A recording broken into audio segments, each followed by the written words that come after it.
میں کسی بندے سے ڈگری لینے کی ضرورت نہیں، نہ تو ہمارے اور رب کے درمیان معاذ اللہ کوئی وسیلہ ہے کہ تو کہے گا تو پڑھیں گے، جب دل کرے گا پڑھیں گے، اور جتنے دل کرے گا پڑھیں گے۔ ہم تو نفل کہہ رہے ہیں اس کو، ہم نے کب کہا ضروری ہے جو عشاء پڑھ کے سو جائے فجر تک سویا رہے، ہم اس کو گناہگار نہیں کہہ رہے، لیکن یہ ضرور کہیں گے کہ گولڈن چانس مس کر دیا اس نے، چانس مس کیا ہے، یہ تو اللہ کی رحمت کا موقع تھا۔ حضرت سیدہ عائشہ صدیقہ رضی اللہ تعالی عنہا ارشاد فرماتی ہیں کہ شعبان کی 15ویں رات تھی، یعنی شب برات کی رات، فرماتی ہیں شعبان کی 15ویں رات تھی، میں نے اچانک نظر ڈالی تو حضور میرے بستر میں تھے، پھر میری نظر پڑی تو حضور نہیں تھے، میرے دل میں گمان آیا، خیال آیا کہ شاید کسی اور زوجہ کی طرف حضور کا میلان تباہ ہو گیا ہو، وہاں تشریف لے گئے ہو۔ فرماتی میں اٹھی باہر گئی تو نبی کریم علیہ السلام جنت البقیع میں تھے، قریب ایک جگہ پہ حضور دعائیں مانگ رہے تھے۔ فرماتے میں گیا تو حضور فرمانے لگے ابو بکر کی بیٹی تو نے کیا گمان کیا کہ اللہ کا رسول تیری حق تلفی کرے گا؟ عرض کی حضور آپ مالک ہیں، کہیں اور جانا چاہیں تو میری طرف سے پابندی نہیں۔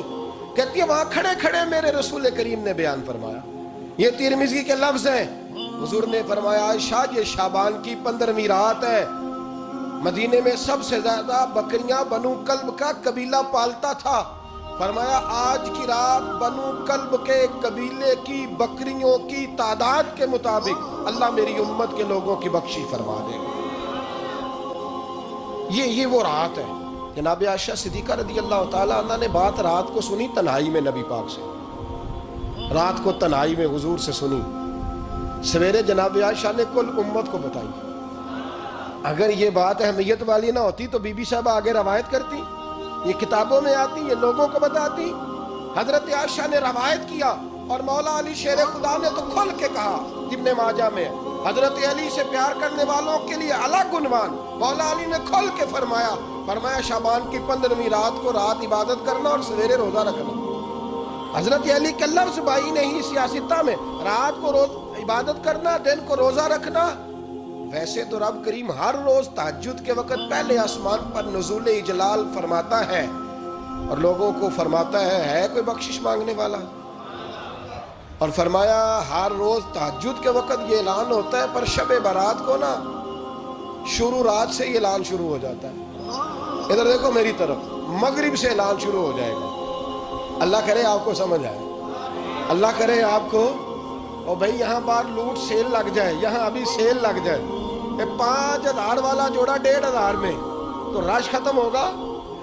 اور بھئی اگر یہ لگ جائے، چلو یہ تو دور کی بات ہے نا، ہم تو لنگر والے لوگ ہیں، اگر لنگر کا اعلان ہو جائے یہ بڑا تگڑا ہے، بڑا تگڑا۔ ہمارے ہاں تو شادی کی روٹی کھلتی ہے تو لوگ آخری روٹی سمجھ کے کھاتے ہیں، کہ شاید اللہ ماشاءاللہ یہ آخری ہے، اس کے بعد نہ ملے گی۔ جب اعلان ہوتا ہے اور دعوت ہوتی ہے کہ کھلا ہے جی کھاؤ، کیا حشر ہوتا ہے، کیا انداز ہے۔ مولا علی شیر خدا حدیث روایت کرتے ہیں، رنگ کیا ہے؟ فرمایا باقی راتوں میں نا تھوڑا سا پیکج ہوتا ہے، تھوڑا سا، آخری حصے میں رات کے شب برات کو نا رات چڑھتے ہی اللہ پہلے آسمان پر جو اس کی شان کے لائق ہے نزول جلال فرماتا ہے، اور پہلا جملہ یہ فرماتا ہے کوئی معافی مانگنے والا؟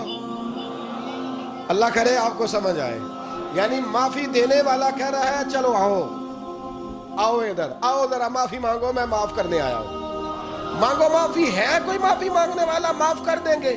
اور آپ فرماتے ہیں ہے کوئی رزق مانگنے والا؟ وہ جو بڑی درخواستیں دیتے پھرتے ہیں نا مختلف اداروں میں، وہ ایک درخواست نا کل شب برات والی رات بھی دے۔ اللہ کرے آپ کو سمجھ آئے۔ وہ جو کہتے ہیں نا بڑی بڑی کمپنیوں میں نے اپلیکیشن جمع کرائی ہے تو کہیں کام نہیں بن رہا تو نسخہ دے رہا ہوں، ایک اپلیکیشن کل رات بھی جمع کراؤ انشاءاللہ کام بن جائے گا۔ اور میں نہیں کہہ رہا، مولا علی شیر خدا فرما رہے ہیں، اور وہ خود نہیں فرما رہے، وہ نبی پاک کا فرمان نقل کر رہے ہیں، اور وہ رسول اللہ صلی اللہ علیہ وسلم کی بات نہیں بیان کر رہے، وہ کہتے ہیں رب فرماتا ہے کوئی روزی مانگنے والا؟ سارے سیٹھوں نوابوں جاگیرداروں کے پاس جا جا کے تھک گئے ہو، ایک دن میرے کہنے پر، ایک رات، ایک دیہڑی ذرا شب برات والی لگا کے تو دیکھو، پر شرط یہ ہے کہ یقین کامل ہو، ارادہ یہ، مطلب اللہ معاف کرے آپ نے ناراض نہیں ہونا، لیکن وہ ماحول اس طرح کا ہے کہ شب برات پہ ایک دو ساتھی کو کہا رات کو عبادت کر کرتے جی وہ تو ٹھیک ہے پر سویرے چھٹی نہیں، کام کرنا ہے۔ یعنی رب کہہ رہا ہے کہ تو آ جا شب برات کی رات، جو مانگے گا وہ تجھے، لیکن یہ ادھر نہیں توجہ کر رہا. یہ کہتا ہے سویرے 10 بجے دکان نہ کھلی تو مشکل ہو جائے گی، دفتر نہ گیا تو حالات آپ دیکھیں ذرا. اب جب یقین اس طرح کا ہو تو پھر تو بھائی ساری زندگی اداروں میں درخواستیں دینی ہیں. پھر آپ جیسا آپ کا مزاج ہوگا، اللہ تعالیٰ تو بندے کے گمان کے قریب ہے. تو میرے رسول پاک علیہ السلام نے ہمیں یہ میسج دیا، پیغام دیا، فرمایا اس رات جو اولاد مانگے گا رب اسے بھی عطا فرمائے گا. اس رات جو اللہ سے بخشش مانگے گا اللہ اسے بھی دے گا. اس رات جو رب کریم سے عزت مانگے گا اللہ اسے بھی عطا کرے گا. شارحین نے لکھا اس رات جو رب سے پردہ پوشی مانگے گا اللہ اسے پردہ پوشی بھی عطا کرے گا. جو جنت کا سوالی ہوگا رب اپنے فضل سے عطا فرمائے گا. کوشش فرمائیں، کوشش فرمائیں. 10 محرم کو ہمارے ہاں لوگ جاتے ہیں قبرستان، وہ کسی حدیث سے ثابت نہیں، میں منع نہیں کر رہا، جائیں 9 محرم کو جائیں، 10 کو جائیں، 11 کو جائیں، 8 کو جائیں، سفر میں جائیں، ربیع الاول میں جائیں، قبرستان میں جب بھی جائیں منع نہیں ہے. لیکن شب برات والی رات تو خود رسول کریم گئے ہیں نا قبرستان. اب جو بات میں نے سمجھانی ہے اس کو سمجھیں. نبی پاک کی والدہ کا مزار نہیں ہے وہاں جنت البقیع میں. حضور کے کو بھائی بہن حضور کیا کرنے گئے؟ امت کی بخشش کے لیے گئے. شب برات کی رات لالچی نہ بنے کہ صرف میں نے اپنے لیے روزی مانگنی ہے، کل امت کے لیے مانگے رب کریم سے. مانگے اپنے بھائی کے لیے، مانگے اپنی بہن کے لیے، مانگے اپنے بیٹے کے لیے، مانگے اپنی بیٹی کے لیے، مانگے اللہ کریم. یہ مانگنے کی رات ہے. پچھلی راتی رحمت رب دی کرے بلند آوازہ، بخشش منگن وارے کارن کھلا جے دروازہ. آئیں اللہ کی بارگاہ میں اس رات کو کھل کے دعا مانگے. قبرستانوں میں نا کچھ قبریں ایسی ہیں کہ جو بتاتی ہیں کہ سالوں بیت گئے ہیں کوئی آیا نہیں.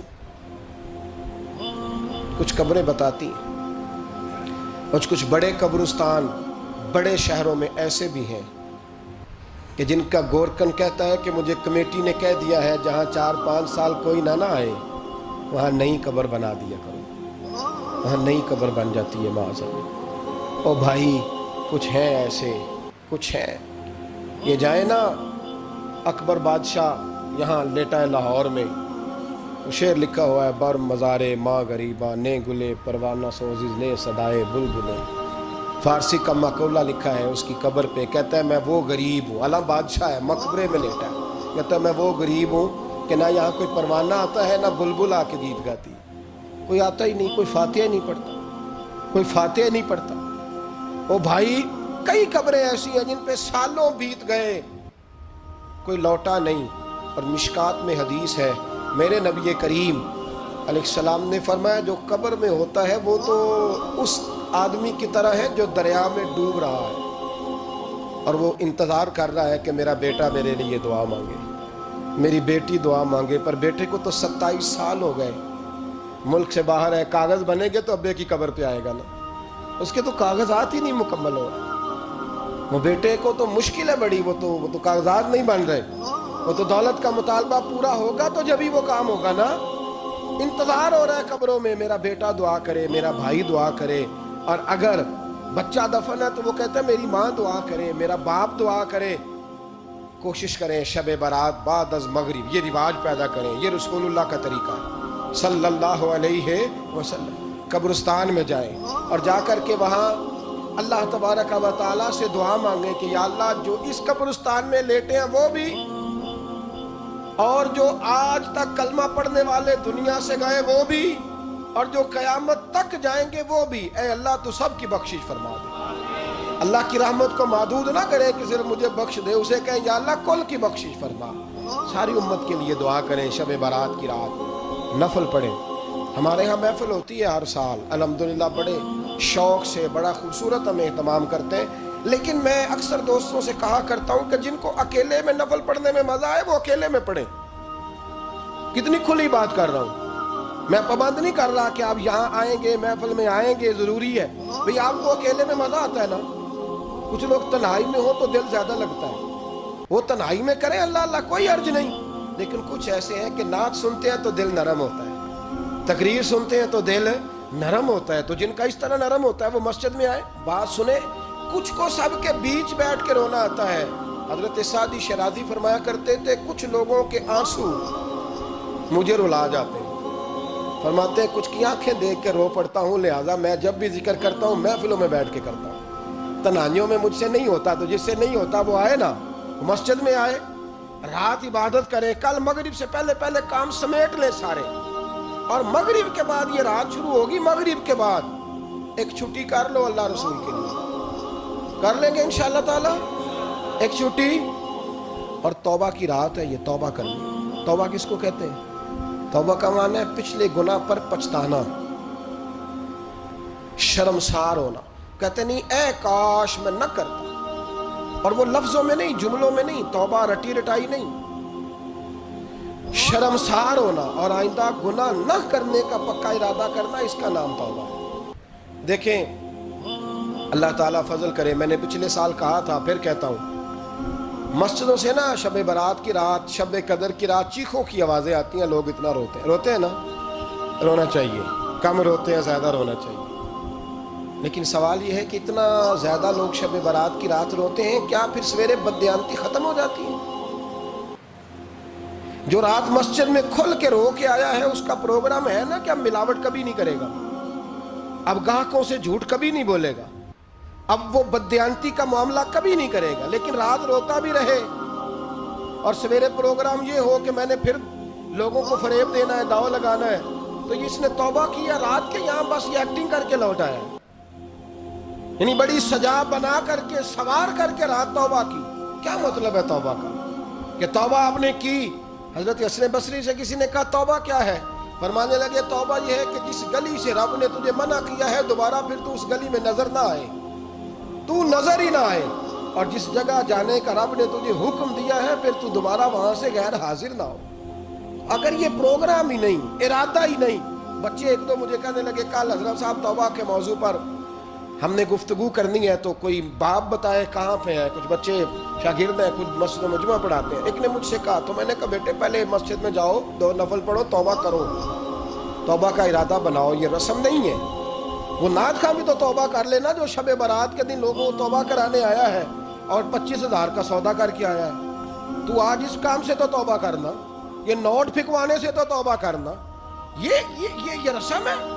ساری رات توبہ توبہ توبہ توبہ، یہ کیا معنی ہے اس کا؟ کیا مطلب کریں؟ امام غزالی فرماتے ہیں کہ ایک آدمی بادشاہ کا گارڈ تھا، سپاہی تھا، اس کا پہرے دار تھا، نگرانی کرتا تھا، بڑی وفاداری سے نوکری کرتا رہا.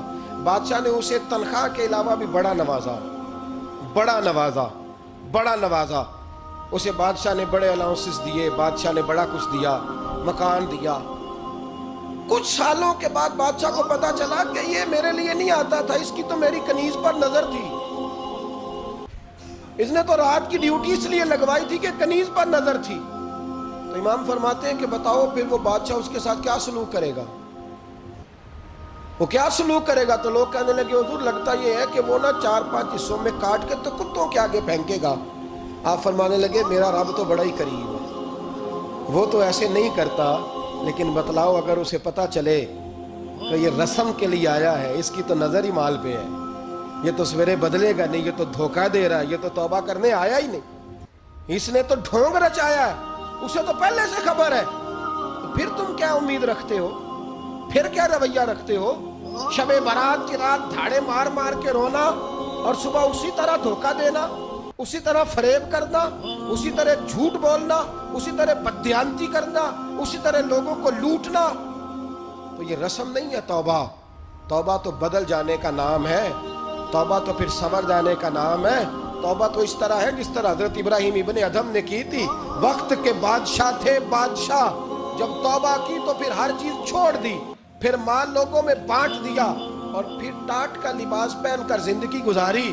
لوگوں نے کہا حضور یہ تبدیلی ہے. فرمایا تبدیلی نہیں، یہ میری توبہ ہے، یہ میری توبہ ہے. جب توبہ کی تو پھر بدل کے کی، جب توبہ کی تو پھر تبدیل کیا آپ نے. یہ کیا توبہ ہوئی؟ ساری رات روتے رہے، سویرے دکان پہ جا کے پھر قسم اٹھائی کہ مجھے تو پڑتا ہی 11,000 کا ہے. یہ توبہ ہے؟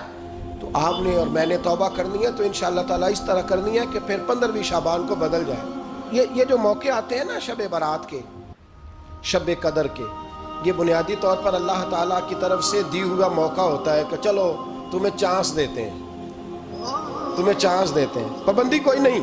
لیکن رب کی طرف سے نا موقع ملتا ہے، چلو تمہیں ایک موقع دیتے ہیں، چلو اپنے آپ کو کلیئر کر لو، تمہیں موقع دیتے ہیں۔ یا اللہ کیا کرے؟ کچھ بھی نہیں، آ کے نا سچے دل سے 2 رکعتیں پڑھ کے توبہ کرو، عرش کا مالک پچھلے سارے ہی معاف کر دے گا۔ کچھ بھی نہیں، آؤ موقع ہے۔ ان لوگوں کی باتوں پہ نہ جائیں جو بلا وجہ پریشان کرتے ہیں۔ ہمیں بھی روز ہی سوال آتے ہیں، دل نہیں کرتا، کچھ باتیں ایسی ہیں جو کرنے کو طبیعت نہیں چاہتی، میں کروں گا بھی نہیں۔ لوگوں کو شب برات کا حوالہ بھی نہیں مل رہا، حالانکہ ترمذی شریف میں حدیث موجود ہے، صحاح ستہ کی روایت ہے، ترمذی میں موجود ہے۔ پہلے کہتے ہیں صحاح ستہ سے دکھاؤ، جب صحاح ستہ سے مل گئی تو آپ اور کدھر جانا ہے؟ اور ابن ماجہ میں موجود ہے مولا علی کی روایت، اور ذرا ترتیب دیکھیے گا، یہ ترمذی کی حدیث ہے، اور امام ترمذی نے تو پورا باب باندھا ہے 15ویں شعبان پر، پورا باب۔ اب تمہاری مرضی ہے، اگر تم نئی بات کو سمجھنا چاہتے۔ اور مجھے پتا کیوں یہ شب برات کیا لگتا ہے، مجھے کبھی کبھی یوں لگتا ہے کہ رب فرماتا ہے کہ رمضان سے 15 دن پہلے ہی پکی سچی توبہ کر لے، تیاری کر، پاک صاف ہو جا، تاکہ جب رمضان آئے نا تو پھر تجھے پاک ہونے کی ضرورت نہ پڑے، بس پھر تو آتا جائے اور میں تیرے اوپر رحمت نچھاور کرتا جاؤں۔ بس تو پہلے ہی تیاری کر، 15 دن پہلے ہی، 14 دن پہلے تیار ہو جا۔ کل رات اپنے آپ کو ذہنی طور پر تیار کریں، بچوں کو تیار کریں، گھروں کو تیار کریں۔ اب جب مہمان آتے ہیں نا بڑا کچھ کرتے ہیں، شب برات آئے تو مصلے ایک دفعہ دھویا کریں، ایک دفعہ مصلے دھویا کریں۔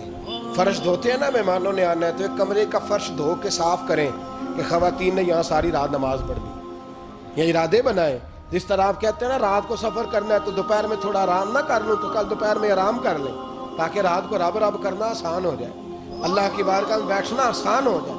مکمل طور پر ذہنی طور پر اپنے آپ کو تیار کریں۔ یہاں بھی محفل ہوگی انشاءاللہ، عشاء کے متصل بات شروع ہو جائے گی، 12 بجے تک محفل چلے گی، پھر 12 بجے کے بعد نماز تسبیح پڑھی جائے گی، پھر 1 بجے پھر دوبارہ آپ کو اجازت دی جائے گی، کوئی انفرادی طور پر گھنٹہ سوا اپنی الگ سے کوئی عبادت کرنا چاہے تو وہ تب بھی ممکن ہو، جیسے آپ کو موقع بنے۔ میں کہہ چکا ہوں، لیکن وقت ضائع نہ کرنا، گولڈن چانس ہے، اس کو مس نہ کرنا۔ یہ شب نجات ہے، اس کے ضرور قریب جانا۔